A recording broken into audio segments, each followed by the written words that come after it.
Hello, and welcome to our Preparing for G2 Planning Ahead webinar.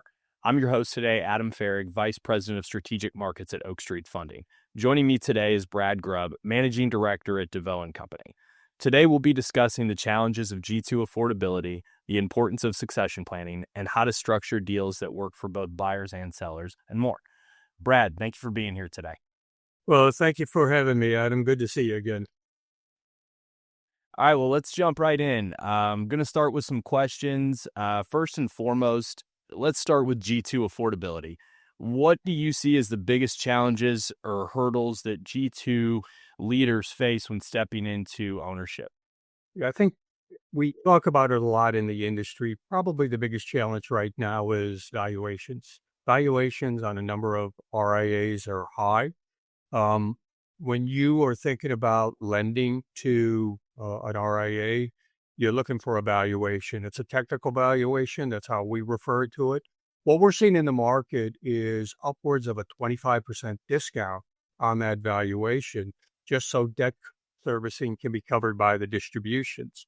Now, if you come to a guy like me and I take you to market, I can get a premium of 35 or 45% over that technical valuation. So if you're a business owner and you're looking at an 80% delta between discounting and selling internally or selling externally, it's a big challenge. And especially if you have a lot of your net worth in your business. So the valuation issue is a real challenge for young next generation advisors. And then the next thing that we run across pretty consistently, and I'd be interested in your thoughts on this as well. You know, for the first time, somebody's borrowing well beyond a mortgage. The mortgage might be the most debt that they've ever taken on. And now we're looking at borrowing, in some cases, millions of dollars. And so it's a little daunting for some of these people. What are your thoughts on that? Yeah, I think there's a lot of education that goes into it. To your point, borrowing money of this size generally is the largest they've done, historically since a mortgage. And these are completely different loans and mortgages, right? It's not apples to apples. So I think there's a ton of education that goes into intangible collateral versus tangible collateral. So when you think about going to get a mortgage, you give your W-2, you look at some debt to income and make sure that you can cover the payments. But I think a lot of the underwrite is really the value of the home and the idea from a bank's perspective that if something goes wrong with you as the borrower, that home can be sold and their loan can be recouped. Where an intangible asset like this is just so much different. It's so dependent on the people working in the business, right? So, I think there's a lot of education around covenants, different things that we're checking ongoing every quarter. What's the business revenue every single quarter? What do you look like personally every single quarter? It's more than just a cash flow calculation. So I think it's really a lot of education when it comes to sitting down and truly understanding everything that goes into an intangible asset loan. Yeah, I think you said it best. These are cash flow businesses. And so we appreciate Oak Street Funding's focus on this type of business because it's unique, it's different, and you have to get comfortable with it. Yeah, no, I appreciate that. I think that's a big part of specialty lending and specialty investment banking for DeVoe Company and for you. Understanding these businesses and how different they are in the market and what makes them valuable and what makes valuations go up and down is just key. So really excited to get into this today. Jump into the next question. Beyond financing, how can firms better prepare G2 to succeed in leadership roles? So I think the firms really need to spend some time understanding what made them successful in the first place.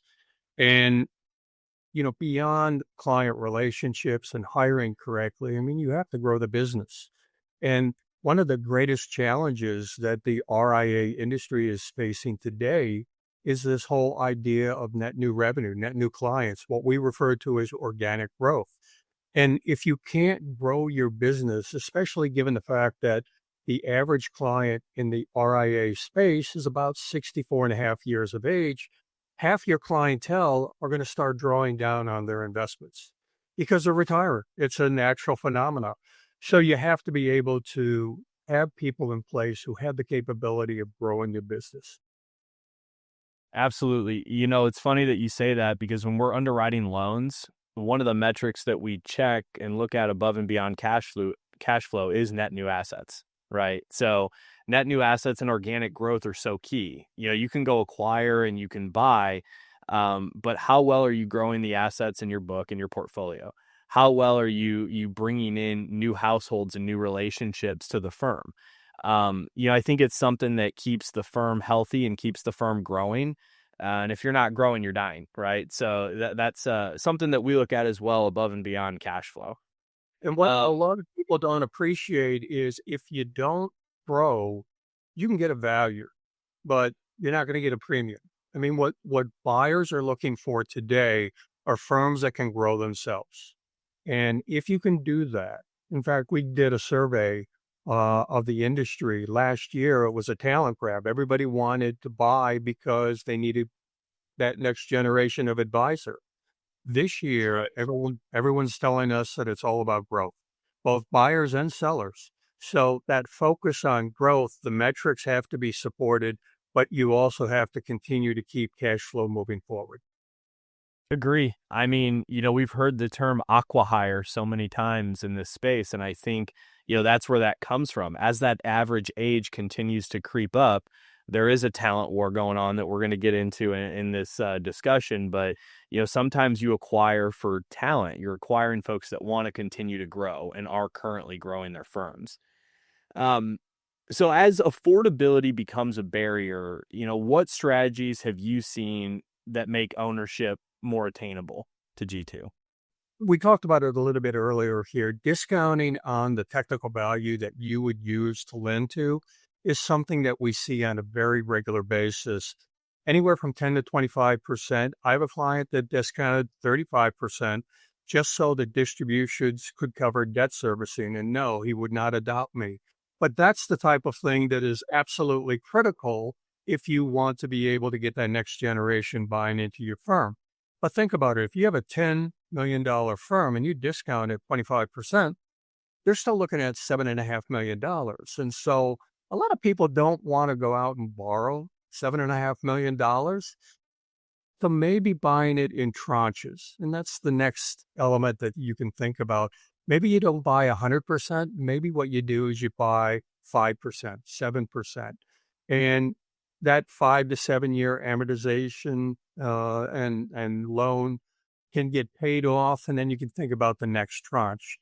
I'm curious to know how you think about that, because when you see somebody looking to borrow $7 to $7.5 million on their first go around, it's got to be a bit daunting from a lender's perspective as well. What are some of the things that you guys think about? Yeah, absolutely. So, one of the things that you mentioned is doing it in tranches, right? So I think it's really important to tie these tranches or wholesale to the seller's plans post-close. We always talk about day two, begin with the end in mind. I've got a million of these, the catchphrases, because we hear them all the time, right? So at this stage, I think how much equity you're buying and at what structure that deal is heavily tied to what the seller is going to change about their role post-close. It may be nothing, it may be, hey, this is an incentive to keep talent here, to retain talent. So I'm going to sell 5% of my firm, right? And that'll go over really well. I've got G2 kind of locked in. They're on a path. We're moving forward. Or you might say, hey, listen, I'm looking to sell a third of my firm, and I actually want to change what my day-to-day looks like. I don't want to handle compliance anymore. I don't want to oversee the investment committee. All I want to do is work with my top 30% of clients and begin the first phase of my retirement. So you have to factor that in, right, to the valuation. So to answer your question, I think, how do we look at it if somebody comes to buy the whole thing day one? We're evaluating if the proper G2 transition has been put in place, just like you guys do when you're evaluating a new client. We need to see, do you have the ability to run this firm and continue to grow it? Does G2 have experience being the lead advisor, being the lead relationship manager, being the head of an investment committee, working with outside vendors? And if you have an M&A strategy, leading that, because that's a whole different side of things that we haven't even discussed. So I think it's making sure that you have the right team in place. That's where lending and the specialty side just goes so far beyond just cash flow. So I think first and foremost, it starts with the cash flow. Like, how much are they buying the firm for? What does the discount look like? What's the EBITDA multiple? And, how does debt work there? Is it some form of senior debt from somebody like Oak Street?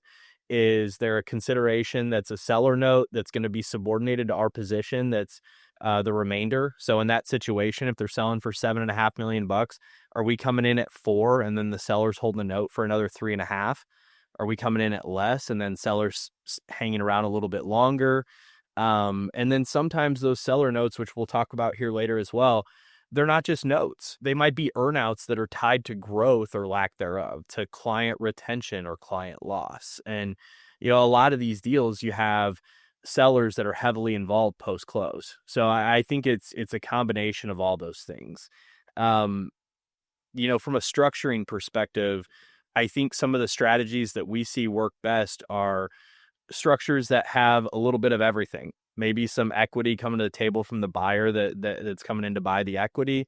Maybe some senior debt from somebody like Oak Street, like us, and then a seller note component that the seller is, either a short-term deal where it's 2 to 3 years that, they're paid out the remainder of the consideration, or if they're going to have more of an involvement in the business and its growth, maybe they get some of that upside and it's more of a form of an earnout where they can participate in that upside.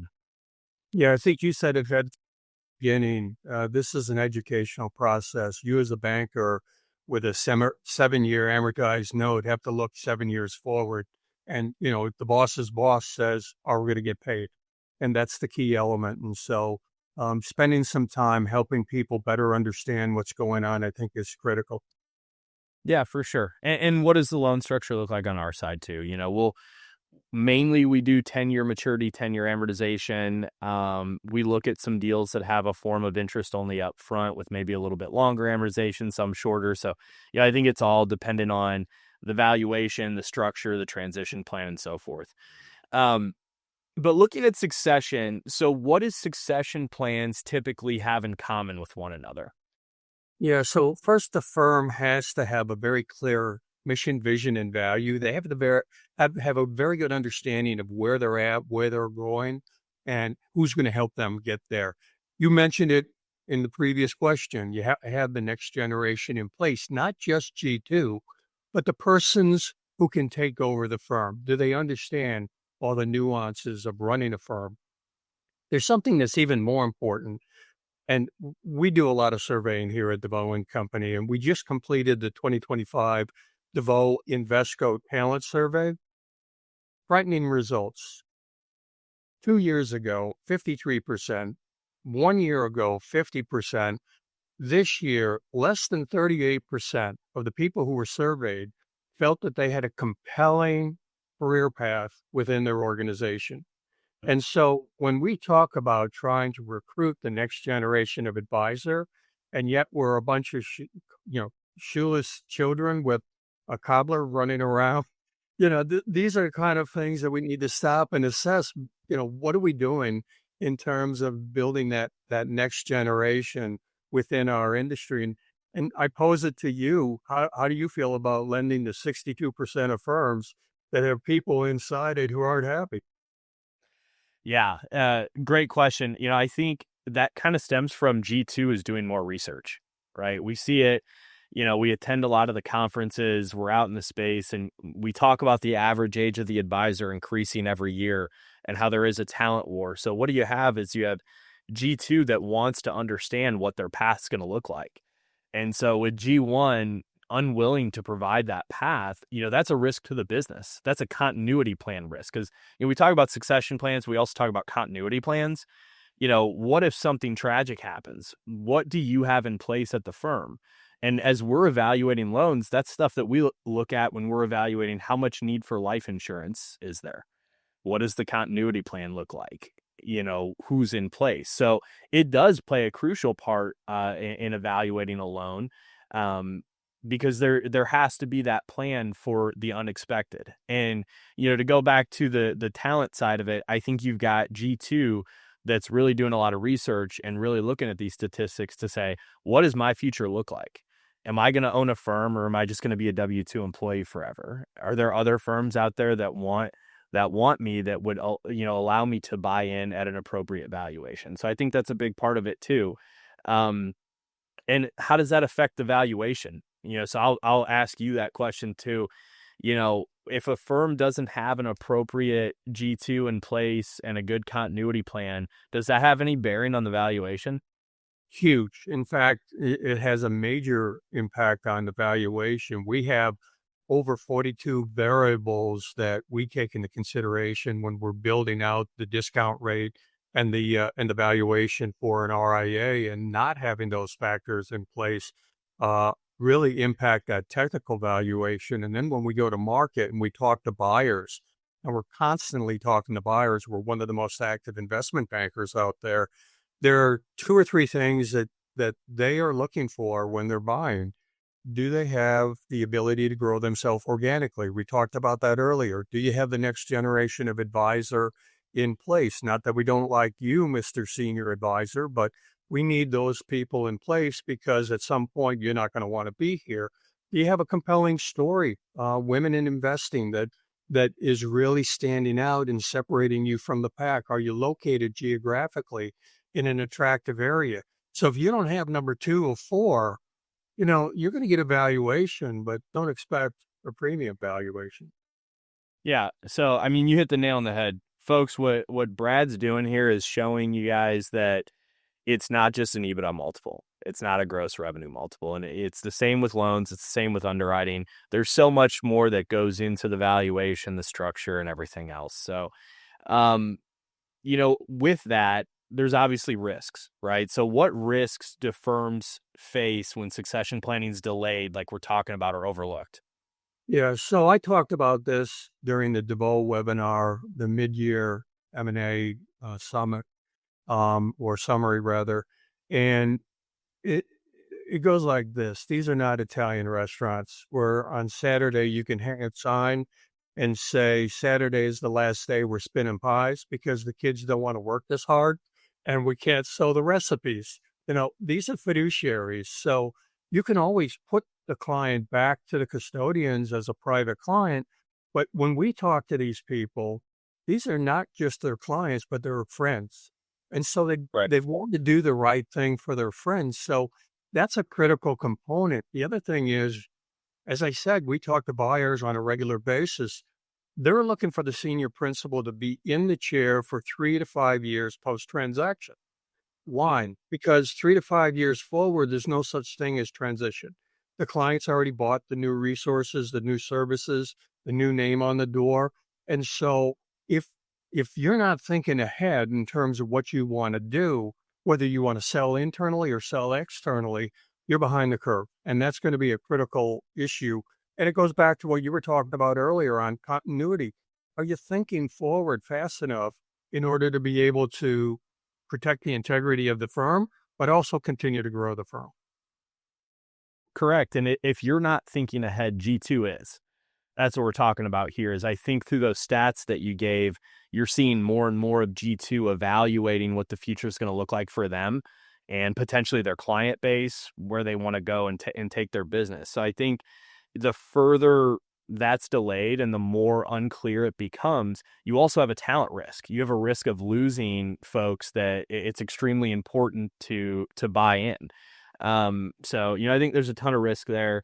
And for folks listening here that are maybe just getting started, just beginning this process, how early should somebody start thinking about succession plan? Like, what's the first step they take? What does that look like? Yeah. So, we were just talking about this, and I've been working for Dave DeVoe now for 8 years. I've known him for over 15 years. 8 years ago, we started talking about succession.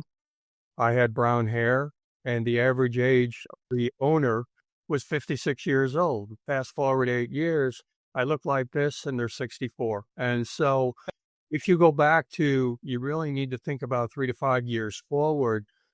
You're now looking at sitting in the chair until age 67, 69. Do you really want to do that? So you need to start early. All right.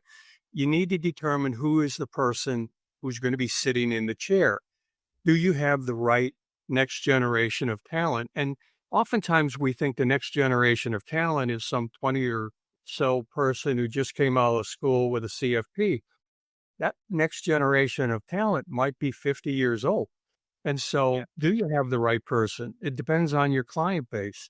And then you need to sit down and think about what is a successful transition from G1 to G2 to G3.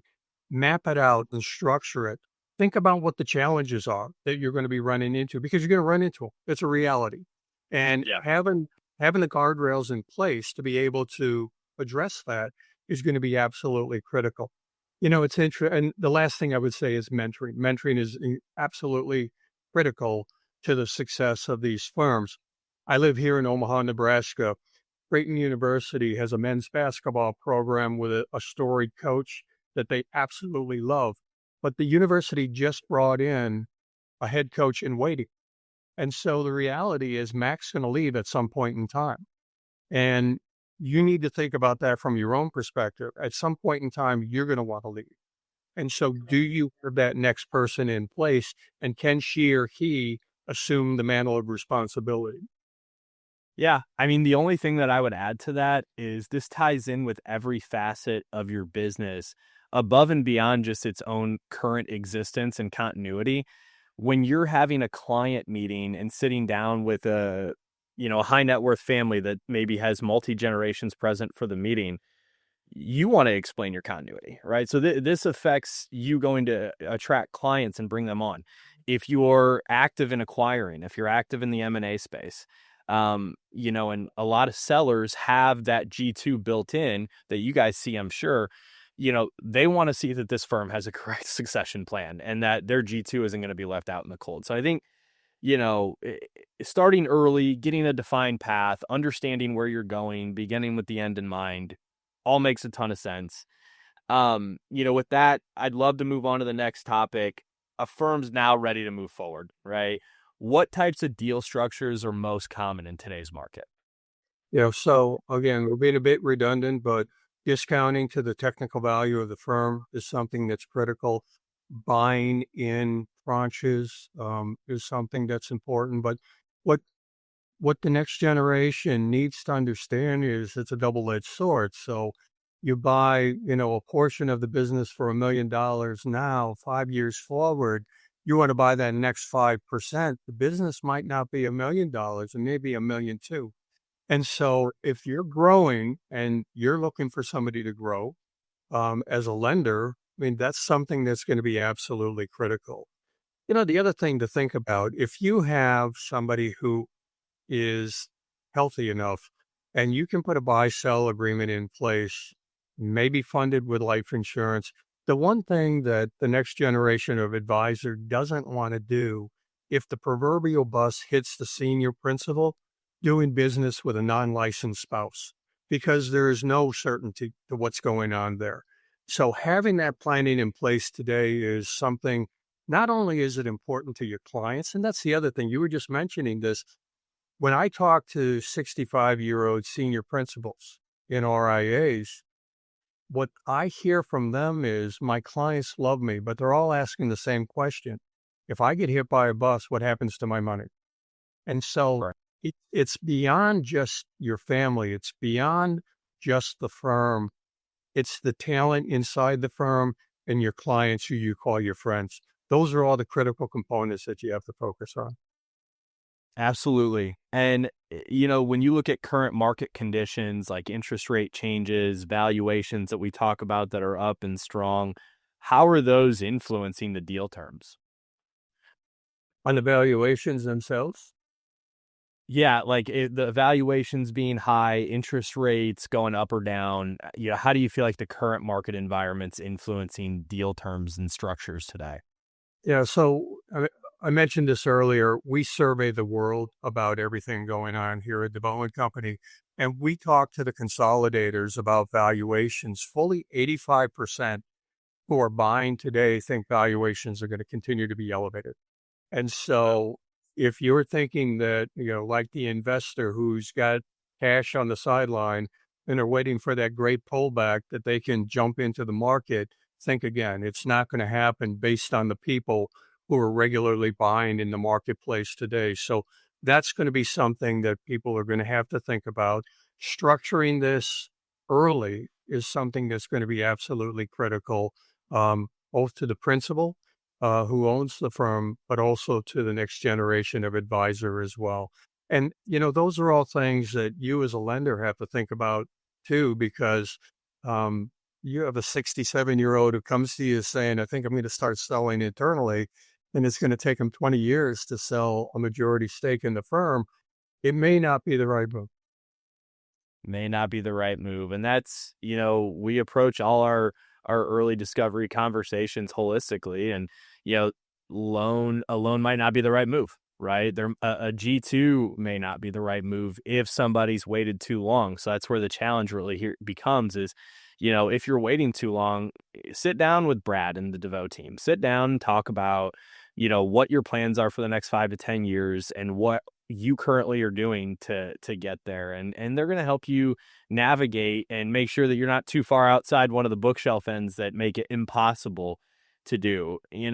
Some of the comments that I have on valuations and interest rates, debt is fixed, right? You have an interest rate that could be variable. You have a structure that's relatively fixed, about 10 years in an amortization, or maybe a little more or less, what have you.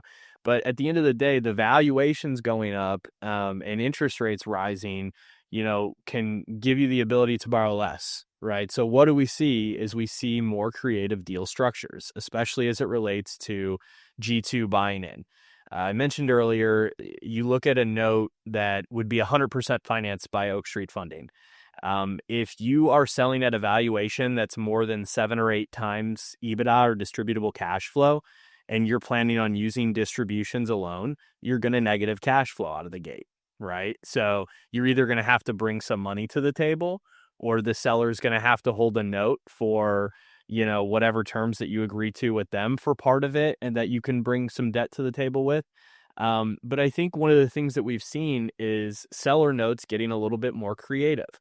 I've seen what you call a soft note, which we've talked about, in past years, where maybe the seller note doesn't have fixed amortization, or it doesn't have a maturity date that's set. Maybe it's you pay out your senior debt with, X amount of dollars, and then whatever's left over, you pay towards the seller note. So as the firm grows, the seller note gets paid down. But if it doesn't, your G2 has a nice safety net, to where they're not going to get too far out over their skis and have to dive into their W-2 pay. So, I think we've seen that. We've seen sellers that are have G2 as something that's pretty important to them say, it's really, we want to make sure that we have a sustainable environment for these guys to buy in. So how do we do that? Well, you may have to hold a note that has some terms that are contingent on the firm's growth or lack thereof. So, and that ties right into trying to balance fairness in valuation. So when you're trying to balance fairness, what's your advice for creating a structure that works for both the exiting founder and the successor? Yeah. So when we talk to RA principals, a good majority of them would like to see the firm live evergreen well beyond them. But there's certain realities that they have to deal with. One of the great challenges in terms of fairness is making sure that your next generation of advisor has very good expectations about what's going to be happening going forward.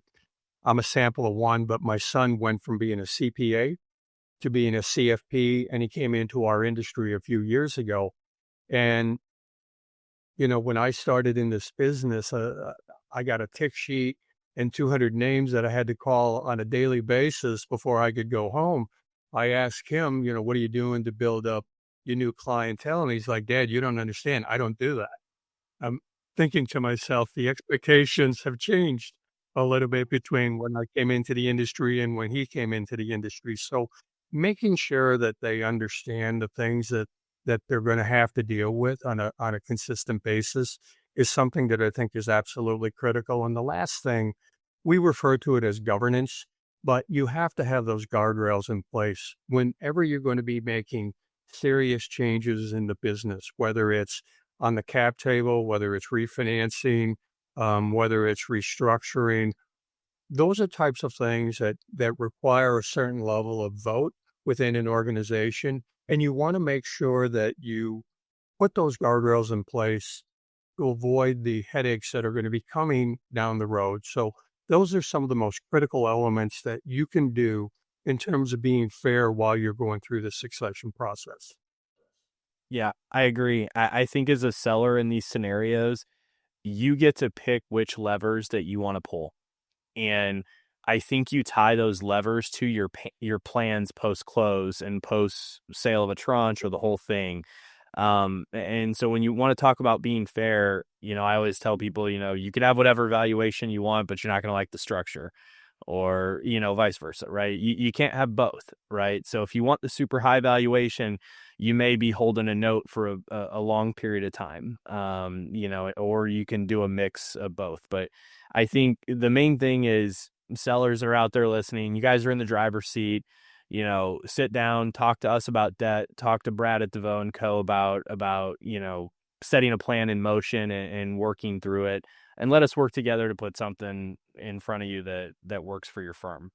Yeah, on you valuations, oftentimes we start the conversation on valuations with somebody who wants to sell themselves externally and they want the highest valuation. And my response to them is, we all know who will give you the highest valuation, but they're also incredibly transparent. They're going to say to you, we need synergies. In our business, synergies are headcount because 50% or more of the cost are people.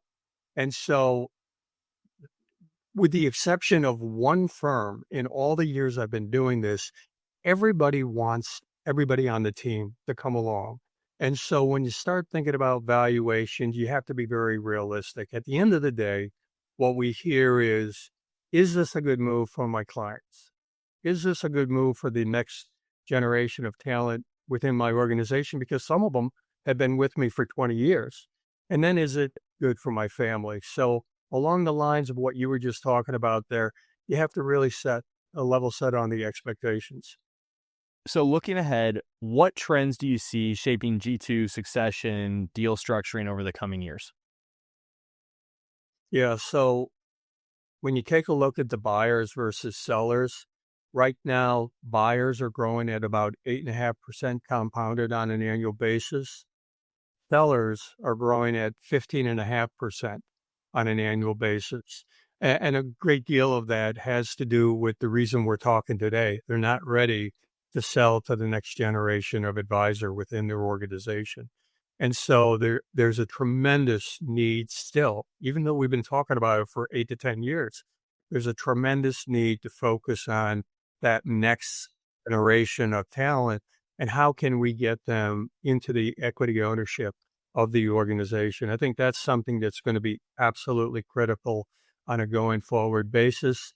Um, and if you're not thinking about it now, and you wait even longer, it's going to be even more difficult if you think you're going to go to market. Again, we talked about this already, but there's a lot of factors that go into that elevated valuation. Age of the principal is one that is absolutely critical as well. So those are things that we need to start thinking about now. If your goal is to build an evergreen firm and the next generation of advisor and talent is going to be taking over, you need to start thinking about it right now. Perfect. I love it. Well, Brad, I want to thank you for taking time out of your day and being here to share your insights with our audience. Thank you to those who tuned in and submitted questions today. We appreciate your continued viewership. Stay tuned for more from us here at Oak Street Funding with new content and new guests. Thanks again. Thank you.